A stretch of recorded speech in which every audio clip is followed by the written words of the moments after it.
Palavra da Verdade, com Hernandes Dias Lopes. Irmãos queridos, vamos abrir a palavra de Deus. Primeiramente em Mateus capítulo 18. Mateus capítulo 18.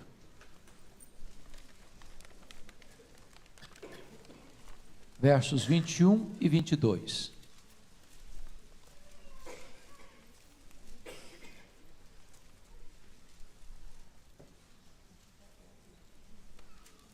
Então Pedro, aproximando-se, lhe perguntou: Senhor, até quantas vezes meu irmão pecará contra mim, que eu lhe perdoe?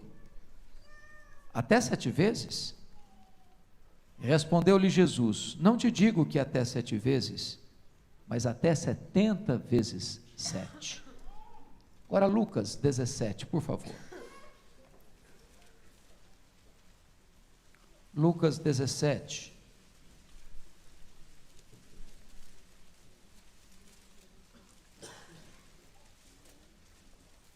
Versos 3 a 5. Disse Jesus: Acautelai-vos, se teu irmão pecar contra ti, repreende-o, se ele se arrepender, perdoa-lhe.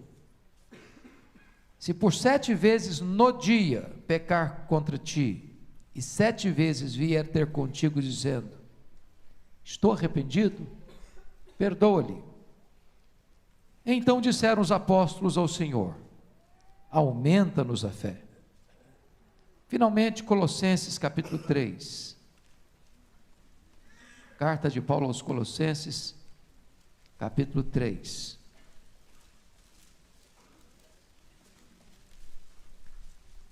Versos 12 e 13. Revesti, pois, como eleitos de Deus, santos e amados, de ternos afetos de misericórdia, de bondade, de humildade, de mansidão, de longanimidade. Suportai-vos uns aos outros, perdoai-vos mutuamente, caso alguém tenha motivo de queixa contra outrem. Assim como o Senhor vos perdoou, assim também perdoai vós. Amém. Eu quero tratar deste assunto. Quero tratar sobre perdão nesta noite. Nós vivemos num mundo onde os relacionamentos estão muito feridos. Feridos no casamento, feridos na relação conjugal. Estava lendo uma estatística semana passada, de que no Brasil, 30% das mulheres assassinadas no Brasil são assassinadas pelo marido ou pelo ex-marido, pelo namorado, pelo ex-namorado, pelo noivo ou pelo ex-noivo. 30%. Nós vivemos numa sociedade machucada, atordoada, onde os relacionamentos não só estão estressados, mas onde há uma desconfiança plena, onde a integridade, a fidelidade se escasseia. Nós estamos vivendo um tempo onde as relações internacionais andam tensas, onde a paz é postiça, onde a boa convivência é por medo, onde as feridas estão mais abertas e os muros de inimizade são mais altos. E eu queria evocar aqui, nesse mundo tão marcado pela ira, pelo ódio, pela vingança, pelo revide, um fato curiosíssimo. Todos vocês conhecem e sabem o que aconteceu no dia 7 de dezembro de 1941.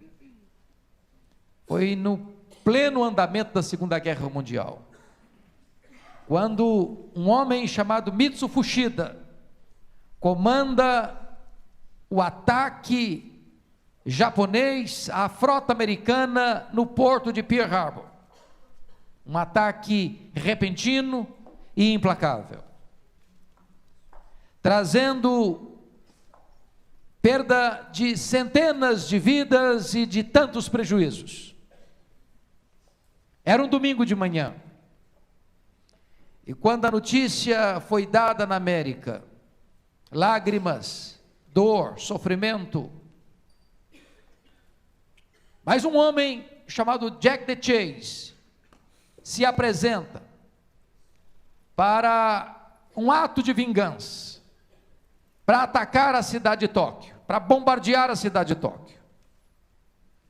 E quando ele parte para esta inglória empreitada, ele é capturado. Ele é apanhado. Ele é preso. Ele é torturado. Fisicamente, psicologicamente, com escassez de pão. Quando ele estava na prisão japonesa, já num estado de completo desalento, chega à sua cela uma folha rasgada contendo uma porção da Bíblia. E ele lê esta porção da Bíblia, e o coração dele é tocado. E lá naquela prisão imunda, lá machucado e ferido e agredido pelas circunstâncias da vida, ele se rende ao Senhor Jesus. Por providência de Deus, ele sai da prisão, volta para a América, se prepara como missionário. E vocês também se lembram que em resposta e na contrapartida desse ataque de Pearl Harbor, exatamente no dia 6 de agosto de 1945, os Estados Unidos lançam sobre Hiroshima e Nagasaki uma bomba atômica, fazendo uma grande devastação, encerrando de certa forma esta grande conflagração mundial. Curiosamente, este homem chamado Jack the Chase, convertido na prisão, retornando à América, se preparando como missionário, Deus toca no coração dele: eu vou voltar para o Japão, e agora eu não vou querer mais bombardear aquele país, eu vou querer semear aquele país com a boa nova do Evangelho. E ele escreveu um folheto contando o seu testemunho, e distribuiu em larga escala em Tóquio. E curiosamente, exatamente no dia 5 de agosto de 1945, Mitsu Fuchida estava em Hiroshima, e ele sai de Hiroshima na véspera do ataque, e ele então, por providência divina, recebe um folheto contendo o testemunho de Jack the Chase, e ao ler esse testemunho, ele também é convertido a Cristo. E depois da Segunda Guerra Mundial, esses dois homens, na cidade de Tóquio, sobem ao mesmo palanque, ao mesmo palco, para pregar o Evangelho da graça de Deus. Porque não há nenhum outro elemento e poder na terra capaz de abrandar o coração do homem, transformar ódio em amor e pavimentar o caminho do perdão diante de tantas mágoas e de tantas feridas. Um dos pregadores mais conhecidos do Brasil, há 20 anos percorrendo a nação brasileira e conversando com lideranças para aqui, para ali, para acolá, chegou à seguinte conclusão: o pecado que ele mais viu na igreja evangélica brasileira foi o pecado da mágoa. Pastores feridos, presbíteros feridos, diáconos feridos, líderes feridos, membros de igreja feridos, pessoas machucadas emocionalmente. Eu estava pregando aqui no estado de São Paulo há alguns anos, e essa experiência marcou muito a minha vida, porque estava numa igreja de um pastor que era um grande evangelista, e me hospedei na casa dele, e ele me disse da frustração que ele estava tendo, porque já estava há 4 anos nessa igreja e não havia conversões. E nós oramos pelo culto daquela noite, e aliás foi o culto da manhã, melhor dizendo, e naquela manhã Deus me inclinou a pregar sobre perdão. Eu não sabia o que estava acontecendo, E quando eu terminei de pregar e nós nos ajoelhamos para um tempo de oração silenciosa, o silêncio foi quebrado de uma maneira estranha, porque começamos a ouvir soluços, choro convulsivo. Quando nós tomamos pé do que estava acontecendo, duas mulheres da igreja, ambas da liderança da igreja, uma sentada na frente, outra sentada atrás, se entreolharam pelo corredor e saíram correndo, uma na direção da outra, e se abraçaram longamente, choraram longamente. Estavam inimizadas há vários anos na membresia e na comunhão daquela igreja. O que nos marcou profundamente é que no culto da noite, cerca de 15 pessoas se renderam aos pés do Senhor Jesus. Aquilo que bloqueava e fechava o caminho daquela igreja foi desbloqueado e foi aberto pelo exercício do perdão. Eu estava pregando em Toronto, numa igreja evangélica, há alguns anos, e também naquela ocasião eu pregava sobre perdão, e uma cena me marcou muito, mais profundamente. Quando eu terminei de pregar, o pastor da igreja se dirigiu a um diácono que estava lá na porta, e disse: meu irmão, eu gostaria que você viesse ao púlpito. Eu não sabia o que estava acontecendo. Na medida em que aquele diácono estava vindo, ele foi confessando a sua mágoa, a sua dor, a sua angústia, o seu relacionamento estressado com aquele irmão.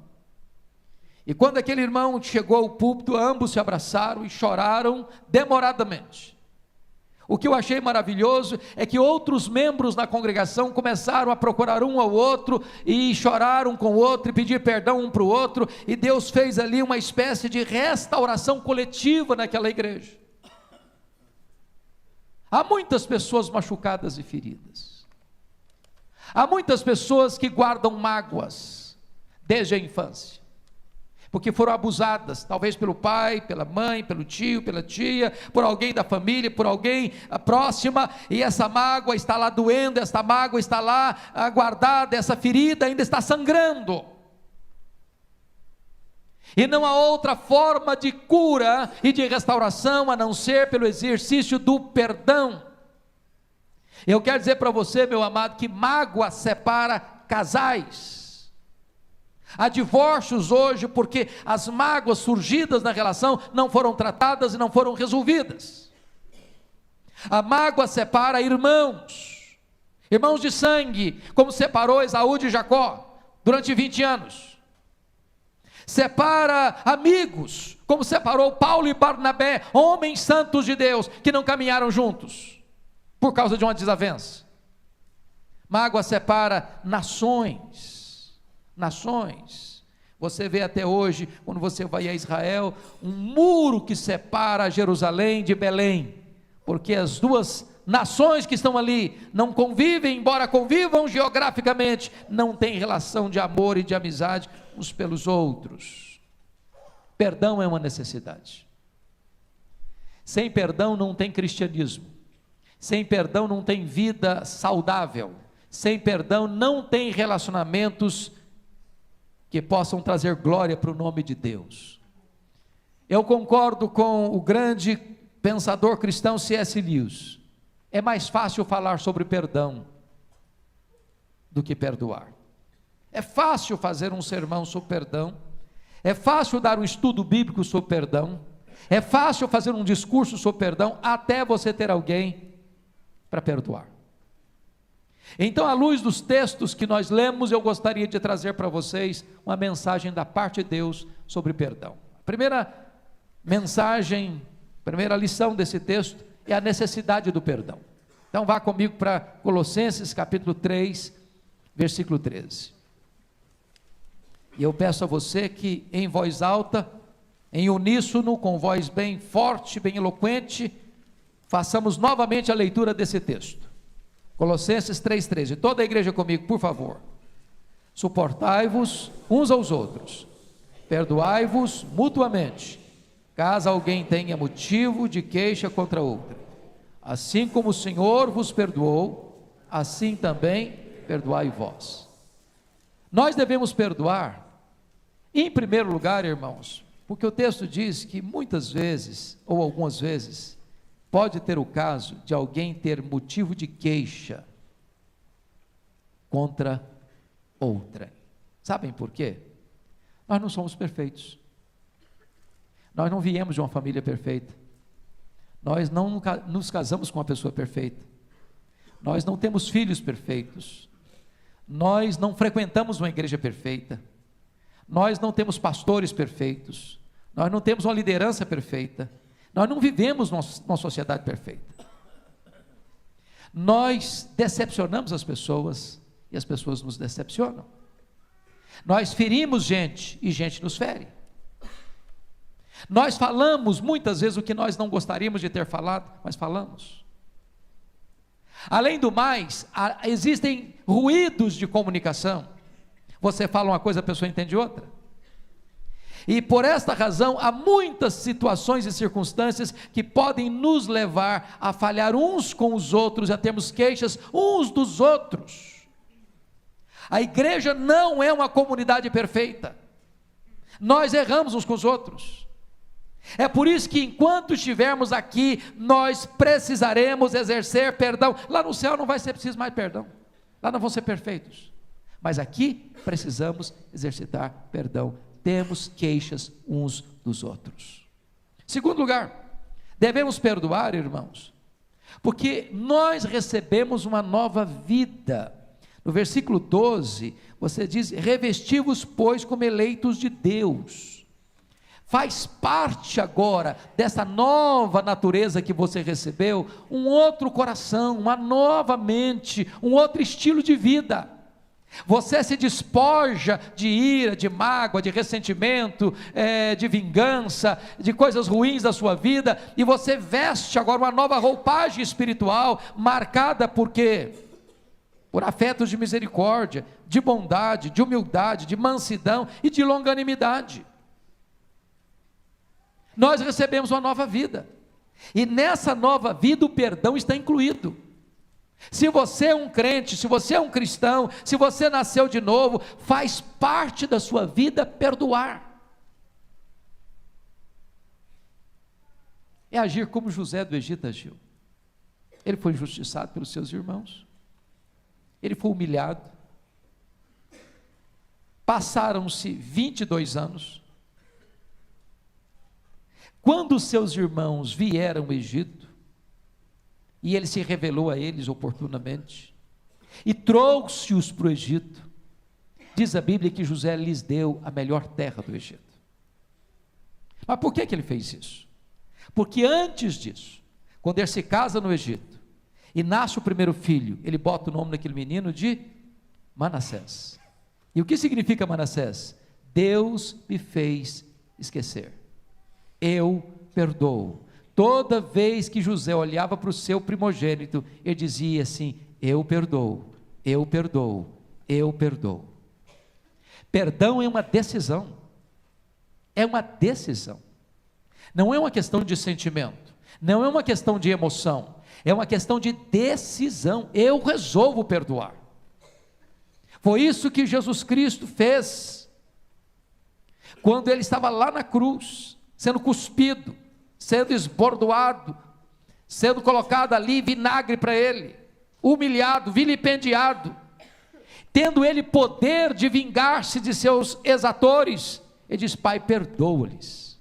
E não só pede para o Pai perdoar, ele sai em defesa dos seus malfeitores, ele atenua a culpa dos seus malfeitores, perdoa-lhes, porque não sabem o que fazem. Devemos perdoar, queridos, nas circunstâncias mais difíceis, como fez Estevão. Ele estava sendo apedrejado, e ele, mesmo sofrendo os golpes da morte, da violência, ele ora e diz: Senhor Jesus, não impute a eles seu pecado. Terceiro lugar, irmãos, nós devemos perdoar, porque nós fomos perdoados. Olha o verso 13, mais uma vez: assim como o Senhor vos perdoou, assim também perdoai vós. Então deixa eu dizer uma coisa para você: você é um crente no Senhor Jesus?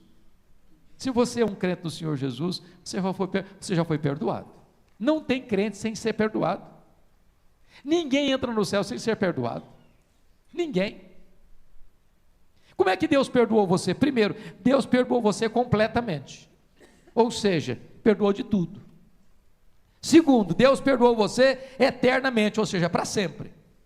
Terceiro, Deus apagou, Deus desfez, Deus esqueceu, Deus sepultou os seus pecados nas profundezas do mar.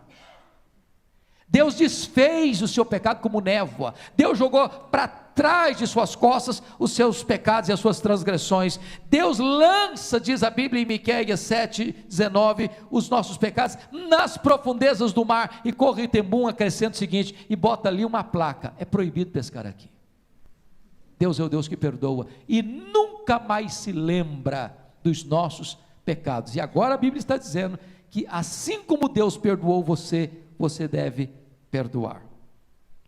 Bom, para você entender isso um pouco melhor, como Deus perdoou você, Jesus Cristo conta uma parábola, a parábola do credor incompassivo.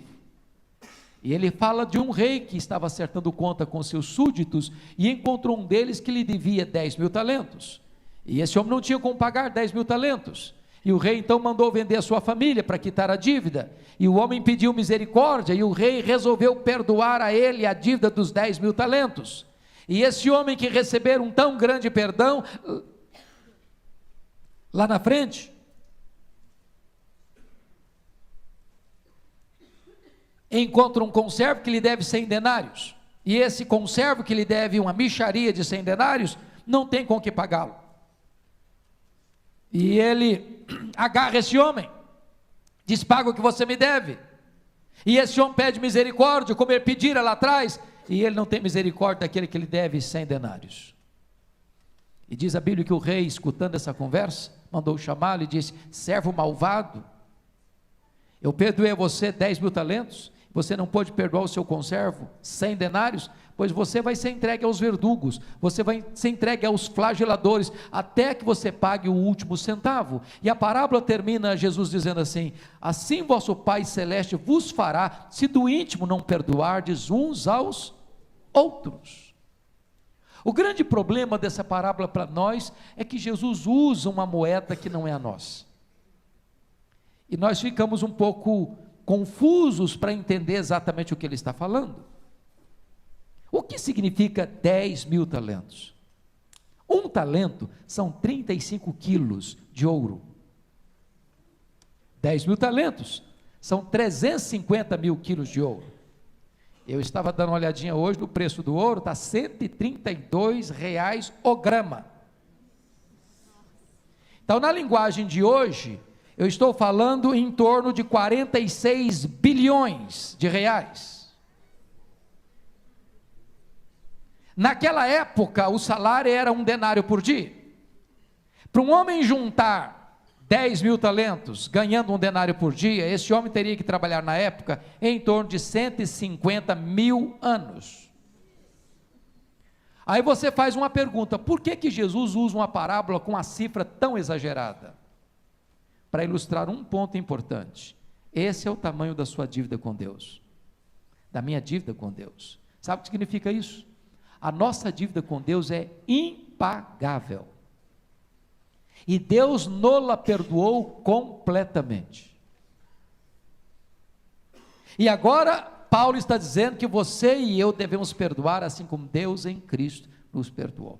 Então, por favor, preste atenção nisso. Nunca diga o seguinte: eu não perdoo, eu fui muito humilhado, eu fui muito machucado, eu fui muito injustiçado, eu sofri muito, eu não vou perdoar. Porque a Bíblia diz que você deve perdoar, assim como Deus em Cristo perdoou você.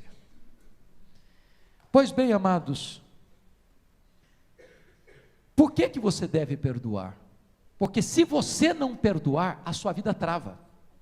Eu vou dizer isso: a sua vida trava, e trava em todos os sentidos. Primeiro, se você não perdoar, você não pode orar. Não adianta você orar, vai virar ladainha. Você quer ver uma coisa? Olha comigo lá o que está escrito em Marcos 11. Marcos 11, 25. Confira isso, por favor. Marcos 11, 25. Olha o que Jesus ensinou. Você pode ler em voz alta comigo, nesse versículo? Vamos juntos? E quando estiverdes orando, se tendes alguma coisa contra alguém, perdoai, para que vosso Pai Celestial vos perdoe as vossas ofensas. Então preste atenção, você está orando, lá na sua casa, lá no seu quarto, lá no seu carro, lá no seu escritório, lá na sua escola, lá onde você estiver, você está orando. Puxa vida, Senhor, mas eu estou com raiva do que ele falou. Senhor, aqui o problema não foi resolvido, aquela mágoa está aqui ainda. Ô Senhor, esse negócio ainda está doendo. O texto está dizendo o seguinte: perdoe, perdoe, porque se você continuar orando sem perdoar, você não vai poder ser perdoado, e se você não for perdoado, não tem jeito de você ter comunhão com Deus, a oração é interrompida. Quer ver outro exemplo? Você já parou para perguntar por que Jó 42, versículo 10, diz que Deus restaurou a sorte de Jó quando ele orava pelos seus amigos? O que seus amigos fizeram para ele? Vocês lembram? Seus amigos acusaram Jó de ladrão, de adúltero, de louco, de roubar os órfãos e as viúvas, acusações levianas, pesadas. O que Jó fez? Se defendeu e se queixou. Aí Deus diz para Jó o seguinte: meu filho, você quer ser restaurado? Primeiro, pare de se defender e comece a orar por essas pessoas que estão acusando você.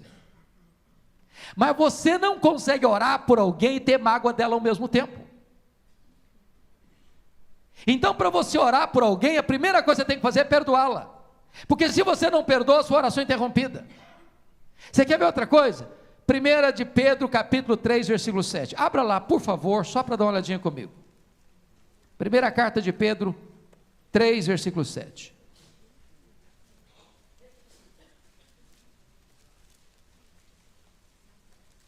Você pode ler em voz alta comigo esse texto? 1 de Pedro 3, 7. Vamos todos juntos? Vamos lá?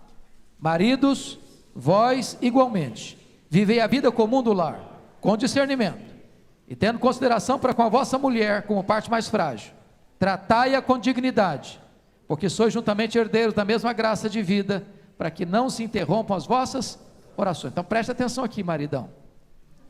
Se você tratar a sua mulher com casca grossa, sua vida de oração está acabada. Você pode dizer glória a Deus e aleluia no templo, você pode chorar na vigília de oração, isso não vai valer nada se você não tratar a sua mulher com dignidade dentro de casa.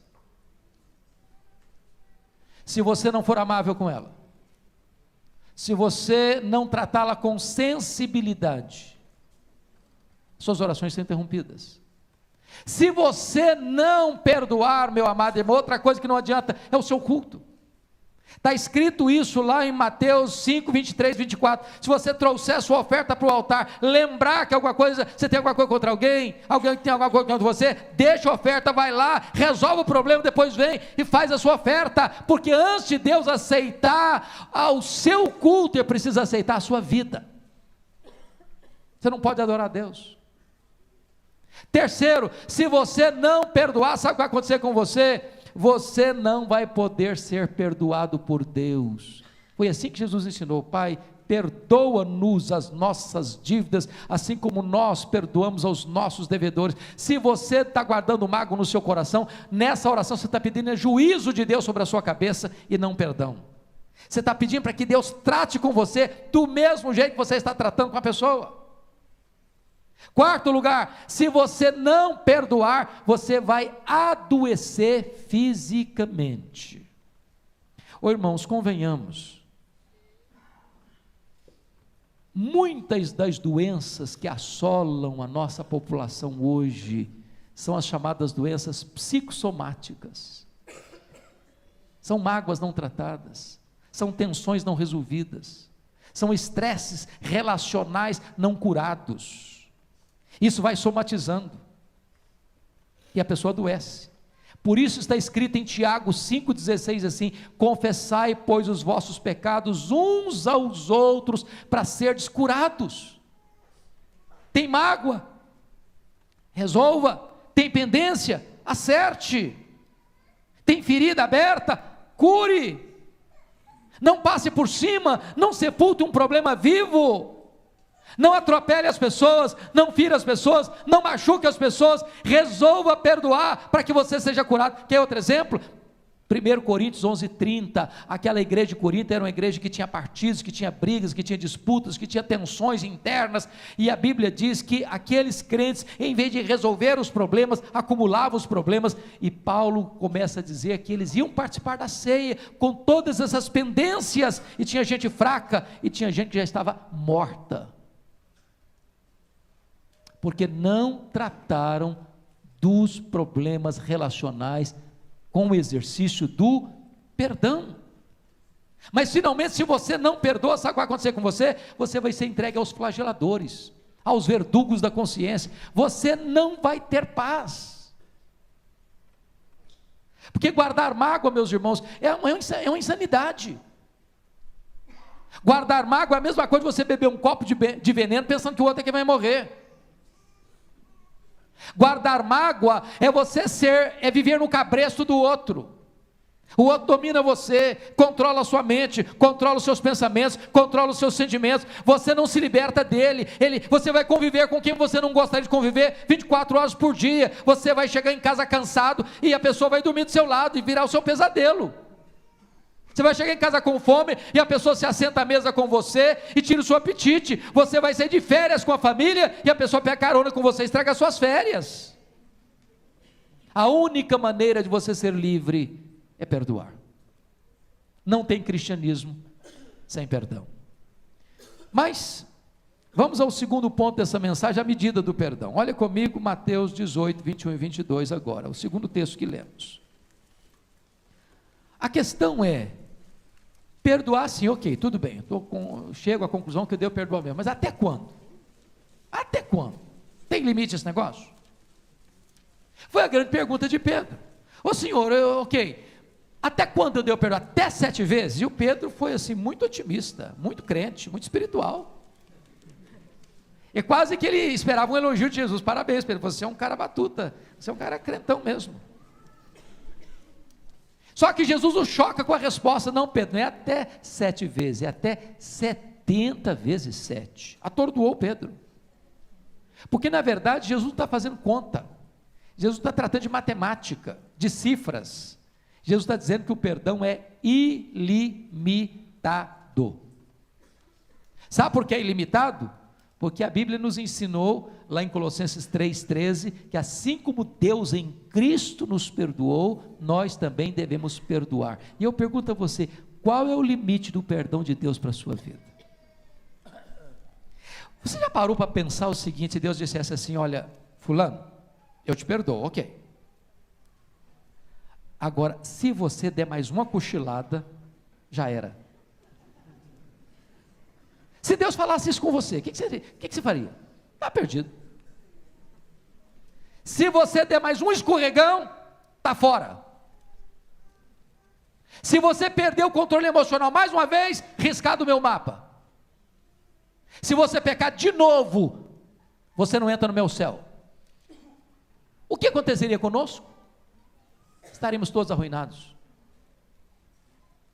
O perdão de Deus para nós é ilimitado. Bendito seja Deus, porque Ele é rico em misericórdia e tem prazer em perdoar. Se Deus contemplasse o nosso pecado, nós pereceríamos. E é desta maneira, meus amados irmãos, que nós somos chamados a perdoar. Eu não sei quantos de vocês assistiram o filme Refúgio Secreto. Você assistiu? Passou nos cinemas na década de 80, a história de Corrie ten Boom, aquela judia morava na Holanda, e apanhada na Segunda Guerra Mundial pelos nazistas, sofreu terrivelmente nos campos de concentração. Ela e a sua irmã Betsy, a sua irmã sucumbiu, morreu, torturada por um soldado nazista, e Corrie ten Boom viu a cena da sua irmã já fragilizada, doente, sendo torturada até a morte. Quis a providência de Deus que Corrie-Temum saísse da prisão. Só que aquela dor ficou, aquela mágoa ficou, aquela ferida ficou. A guerra acabou, ela está livre agora, dando palestras pelo mundo, pregando o evangelho, mas aquela mágoa estava lá. E um dia ela pregava na Alemanha. E quando ela está na fila, na porta da igreja, cumprimentando as pessoas, ela vê um senhor de cabelos grisalhos na fila. E ela identifica aquele homem. Aquele homem era exatamente o soldado que tinha torturado a sua irmã até a morte. E quando aquele homem estende-lhe a mão para cumprimentá-la, ela encolhe a mão e gosto de sangue vem à sua boca. A história renova e vem à sua mente, a mágoa, a dor, a revolta, o ódio, a sede de vingança. E é nesse momento que o Espírito de Deus segreda ao coração dela isto. É hora de você ficar livre, é hora de você deixar esse homem livre, é hora de você exercitar o perdão, assim como Deus em Cristo perdoou você. E ela estende a mão para o homem e diz para ele: eu sei quem é o Senhor, eu sei o mal que o Senhor me fez, mas em nome de Jesus eu te perdoo, fique livre, porque eu já estou livre. O perdão cura, o perdão liberta, o perdão restaura. Oh, irmãos, todos nós passamos reveses na vida, uns mais, outros menos, mas nenhum de nós passa pela vida sem necessidade de exercitar perdão, nenhum de nós. Nenhum de nós vem de uma família perfeita, nenhum de nós. Quem de nós aqui pode levantar a mão e dizer: na minha família nunca teve um problema? Alguém ousaria fazer isso hoje à noite aqui? Tem alguém que tem uma família perfeita aqui, que nunca teve problema, nunca ninguém bateram testa? Que nunca ninguém levantou a voz para o outro? Exercer perdão. E deixa eu dizer uma coisa para você: quanto mais íntima a relação, mais difícil de perdoar. É mais fácil perdoar o estranho. Se uma pessoa deu uma buzinada para você na rua e falar algumas palavras indecorosas para você no trânsito, você fica irritado 30 segundos. Dobrou a esquina, você não lembra mais. Você não sabe quem é a pessoa, de onde ela vem, para onde ela vai. Mas você é membro dessa igreja. Se o irmão dessa igreja, que convive com você todo dia, puxar o seu tapete, falar uma palavra atravessada para você, machucar você, isso vai doer, e muito. Se a sua mulher, se o seu marido, se o seu pai, se a sua mãe, se o seu filho, se a sua filha, se a sua sogra, se o seu sogro, se a sua nora, se o seu genro, se o seu irmão, se o seu cunhado, se o seu parente, se o seu vizinho machucar você, isso vai doer mais. Mas é preciso perdoar. Eu já contei isso para vocês algumas vezes. Eu já passei por muitas lutas na vida, muitas. Mas, humanamente falando, eu nunca senti uma dor tão grande como quando o meu irmão foi assassinado. Eu tinha um vínculo muito grande com ele, era o meu mais próximo. E ele me ligava com muita frequência. Eu era pastor em Bragança, começando o pastorado, era o que mais me ligava, para contar a sua vida, contar a sua história, pessoa muito alegre, muito brincalhona. E no dia do seu aniversário, ele saiu com a família para fazer compras. Lá na roça, se vai à cidade fazer compras, é uma compra assim, de roupa, de calçado, de coisas para casa, é aquela compra grande. E ele volta, e no dia seguinte, quando ele retorna dessa compra, o primo primeiro da sua mulher lhe desfere 11 golpes de faca, todas mortais. É uma dor impossível de se avaliar. Eu fiquei tão atordoado com a notícia que eu perdi minha voz, porque é uma dor que é muito mais do que a morte de alguém querido. Você tem que administrar outros sentimentos. O que vai acontecer agora? Será que a família vai se revoltar? Será que vai ter vingança? Será que vai se conviver? São vizinhos de terra, como é que vai ser daqui para frente? Como é que se convive com isso? Como é que a minha família reage? Eu tinha irmãos não crentes, como é que eu vou viver com isso agora, a 1.500 quilômetros de distância? E eu me lembro que a primeira coisa que Deus fez no meu coração, naquela noite terrível, ao receber o telefonema, foi esta palavra que Deus pôs no meu coração: eu perdoo esse assassino. Eu não tenho outra opção. Ou perdoo, ou adoeço. Ou perdoo, ou minha vida vira um inferno. Ou perdoo, ou vou ter que abandonar o ministério. Não dá para você ser crente e guardar mágoa. Não dá para você ter comunhão com Deus e guardar mágoa. Não dá para você ser perdoado por Deus e guardar mágoa. Não dá. Mas agora eu gostaria de olhar com você o texto de Lucas 17. Quais são os passos desse perdão? E a primeira coisa que Lucas nos informa, meus irmãos, nesse processo do perdão, está aí no versículo 3: acautelai-vos. Por que Jesus começa sobre perdão falando de cautela? Porque quando você trata de perdão, você está tratando de situações de dor, de mágoa, de machucados, de feridas, e você precisa ter jeito, ter tato, para você não esmagar a cana quebrada, para você não agravar o problema antes de resolvê-lo. Eu olho para a Bíblia e vejo alguns exemplos assim impressionantes. Deixa eu só lhes dar um, para vocês terem a percepção de como precisa de graça de Deus na hora de perdoar. Quando Jacó está fugindo de seu sogro, e retornando para a casa de seu pai, por ordem de Deus, lá no capítulo 31, chegou um momento que o Labão disse algo para Jacó que não era verdade, que se o Jacó não fosse manso, teria entornado o caldo. Olha comigo aí, Gênesis 31, versículo 43, está na hora de fazer uma aliança, está na hora de resolver o problema, está na hora de botar as cartas na mesa e tratar do assunto e resolver. Mas aí olha o que o Labão disse para o Jacó.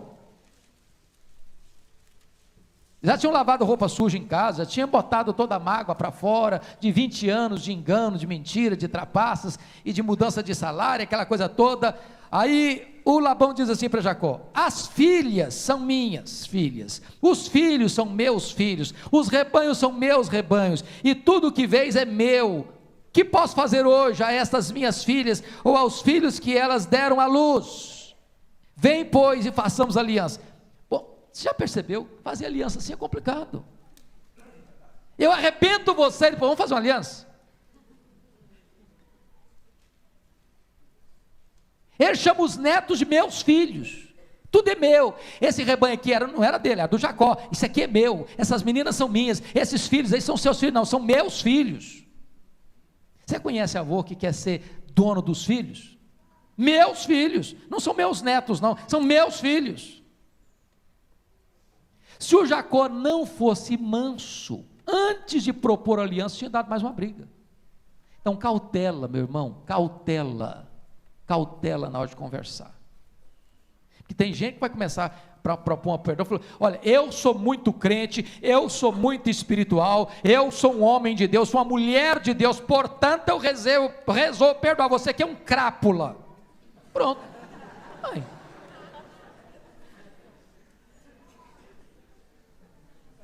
Cautela, para você não abrir mais ferida na hora de resolver o problema. Como é que Jesus tratou aquela mulher apanhada em flagrante adultério? A mulher estava condenada pelos líderes religiosos, a mulher estava condenada no tribunal da lei, a mulher estava condenada no tribunal popular, a mulher estava condenada no tribunal da consciência. A mulher estava arruinada por todos os lados, e Jesus diz: mulher, onde estão os teus acusadores? Eles não te condenaram? Eu também não te condeno. Vai, não peques mais. Aquela mulher já estava esmagada demais. O que Jesus Cristo fez foi tratar do seu pecado de forma firme e tratá-la com doçura, para que ela fosse restaurada. Cautela. Segunda coisa, confronte com amor. Olha o versículo 3 ainda, volta lá para Lucas 17, por favor. Lucas 17, 3, está dizendo o seguinte: acautelai-vos, se teu irmão pecar contra ti, repreende-o. Por que Jesus disse isso, irmãos? Qual a nossa tendência maior? É preferir o confronto, o conforto da omissão, do que o desconforto do confronto. A gente acha melhor deixar para lá. A gente acha melhor não mexer no assunto. A gente acha melhor botar debaixo do tapete. A gente acha que o tempo é um santo remédio. O tempo não cura ferida, o tempo gangrena ferida. Deixa eu lhes dar 2 exemplos. Quando Jacó saiu de casa brigado com Esaú, passaram-se 20 anos. Ele volta depois de 20 anos, está preocupado com o problema. Está preocupado. E não for a mão de Deus para interferir, a situação teria tornado o caldo mesmo. Os irmãos de José vão 22 anos depois no Egito, quando José usa aqueles aspectos para se revelar a eles, a consciência deles está acusando a eles depois de 22 anos. Tempo não cura ferida. Silêncio não é sinônimo de perdão. Então Jesus está dizendo, surgiu um problema, você discutiu com a sua mulher, você alterou a voz com seus filhos, você brigou com a sua sogra, você contrariou o seu sogro, você destratou o seu genro, a sua nora, por favor, converse, trate do assunto, não bote debaixo do tapete, não esconda o problema, confronte. A palavra aí, repreende, na língua portuguesa é uma palavra dura, mas na língua grega traz a ideia de fica do lado, com doçura, para resolver o problema, com carinho, com tato, com jeito, para que não se agrave mais a situação. Terceiro, veja comigo, exerça perdão sincero, versículo 3 diz ainda, e se ele se arrepender, perdoe-lhe. Preste atenção numa coisa, o amor de Deus por nós é incondicional, mas o perdão não. O perdão não é incondicional. Deus só perdoa você e a mim se nós nos arrependermos. Então, se a pessoa se arrepender, perdoa. Agora, preste atenção nisso. O que é perdão? Eu quero esclarecer isso aqui, porque tem muita gente que tem dificuldade de entender esse ponto. A Bíblia diz que nós devemos perdoar como Deus em Cristo nos perdoou. E como é que Deus nos perdoou? Deus perdoa os nossos pecados e deles não mais se lembra. Aí a pessoa diz assim, pastor, o meu problema é exatamente esse, eu até que perdoo, mas esquecer eu não esqueço. Eu não esqueço. E a pergunta é essa, você não esquece mesmo não? Porque se você não esquece mesmo, eu tenho uma grande boa notícia para lhe dar. Isso significa que você não tem amnésia. E quando a Bíblia diz que Deus perdoa e esquece, a Bíblia não está dizendo que Deus tem amnésia. Deus não tem amnésia. Deus não tem campo de esquecimento. Deus é onisciente, já lemos aqui no culto de hoje. Deus é onisciente. Então o que a Bíblia quer dizer que Deus perdoa e esquece? Deus nunca mais cobra de você essa dívida. Deus nunca mais joga no seu rosto que Ele já perdoou você. Então perdão não é amnésia. Perdão é lembrar, sem sentir dor. É quando isso vem à sua mente, porque não adianta você, isso independe de você.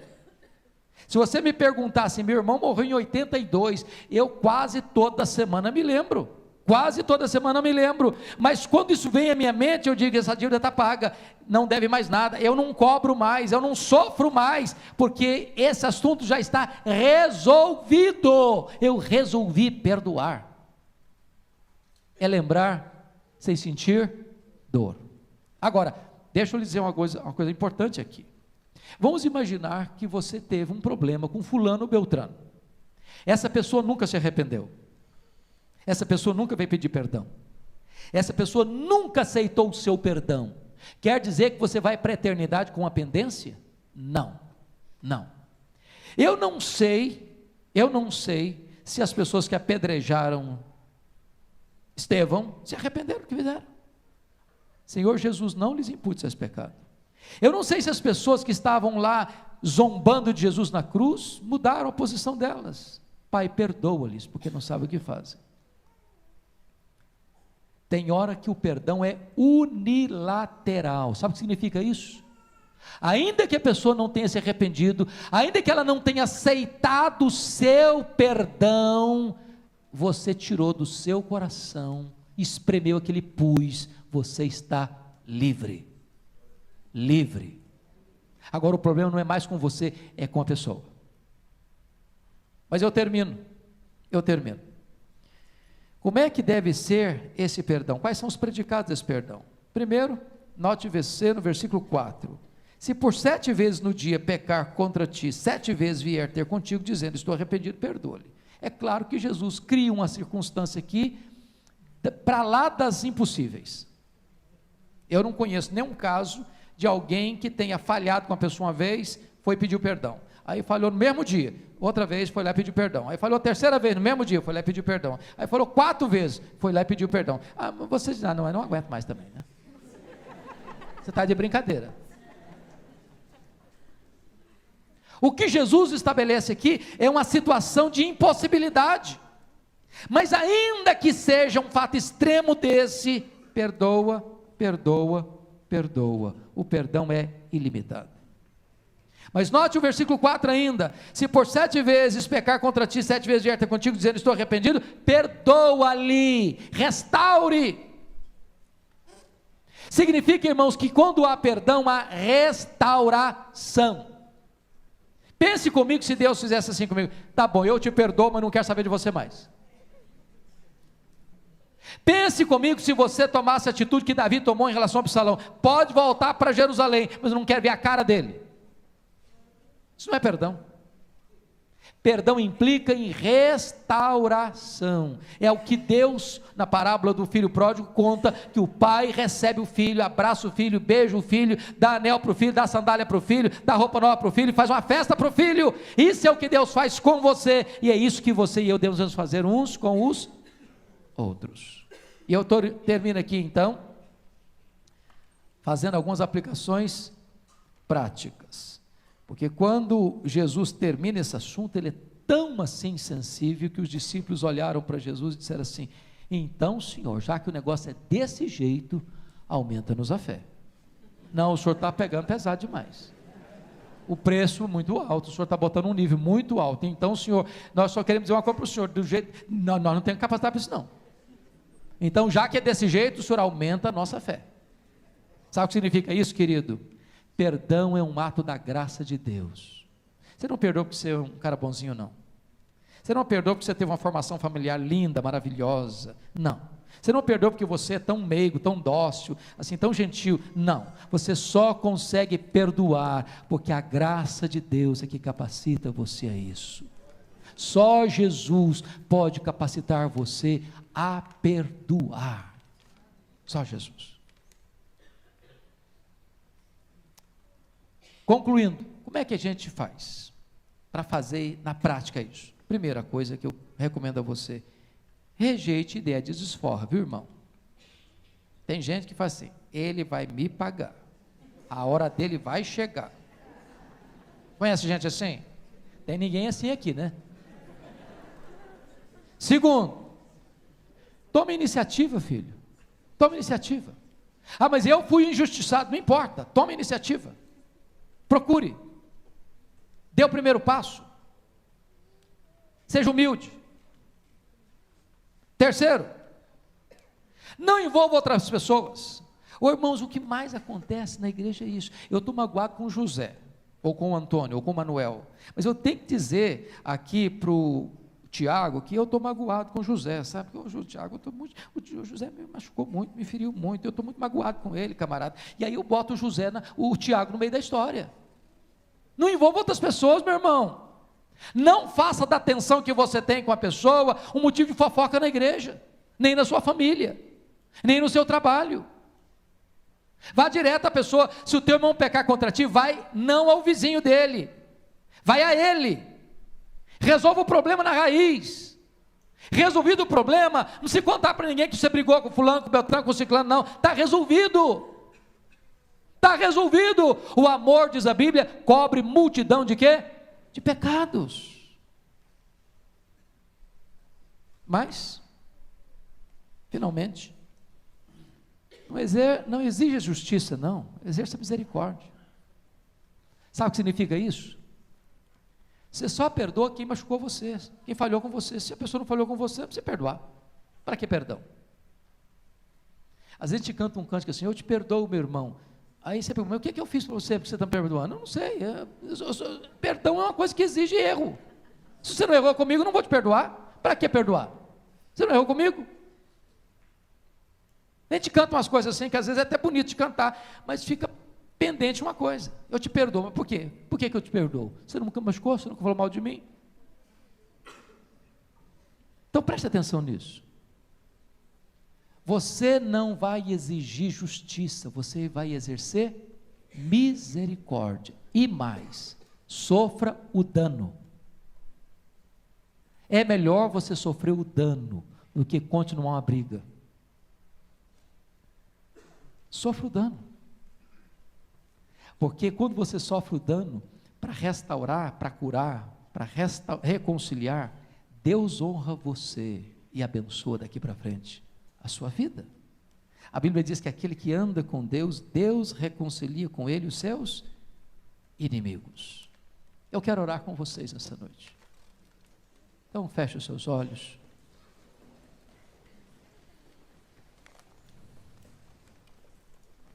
E eu vou fazer duas perguntas para você enquanto você está com os olhos fechados. Primeira pergunta: pense aí no seu coração, a quem você precisa perdoar? A quem você precisa perdoar? Segunda pergunta: a quem você precisa pedir perdão? A quem você precisa pedir perdão? Temos que tratar de coisas práticas, irmãos. Tome a decisão de fazer isso hoje, esta semana. Ah, pastor, a pessoa não mora mais aqui não. Liga para ela, faça um telefonema, manda um e-mail, manda uma carta, faça uma visita. Não guarde mágoa, não deixe pendências na sua vida. Resolva isso, em nome de Jesus.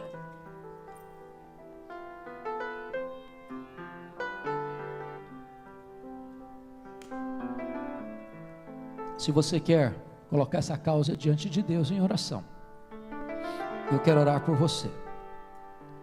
Você pode ficar em pé onde você está, e eu quero orar pela sua vida, pela sua família nesta hora. Fique em pé então, e eu quero orar por você e com você.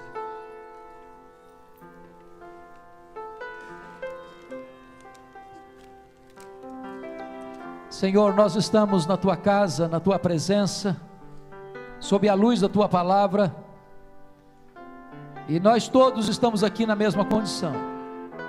Todos nós estamos aquém do perdão, e todos nós precisamos de poder do Espírito Santo para perdoar. Então Deus, nos ajude a agir preventivamente, e nos ajude a agir restauradoramente. Mas cura feridas, Senhor, restaura relacionamentos, reconcilia o marido com a esposa com o marido, os pais com os filhos com os pais, a sogra com a nora, o sogro com o genro, cunhados entre cunhados, irmãos entre irmãos. Meu Deus, põe a tua mão, Senhor, e dá graça a nós, para que, por pior que seja a circunstância, tenhamos o mesmo sentimento que houve também em Cristo Jesus, e possamos exercitar perdão, assim como nós fomos alvos do teu perdão. Ajuda-nos a sairmos daqui curados e tratados por ti, entendendo que o perdão é a asepsia da nossa alma, é a faxina da nossa mente, é a alforria da nossa mente e a cura das nossas emoções. Que seja assim, Senhor, para a glória do teu nome, para que o teu povo tenha vida e vida em abundância, em nome de Jesus, amém.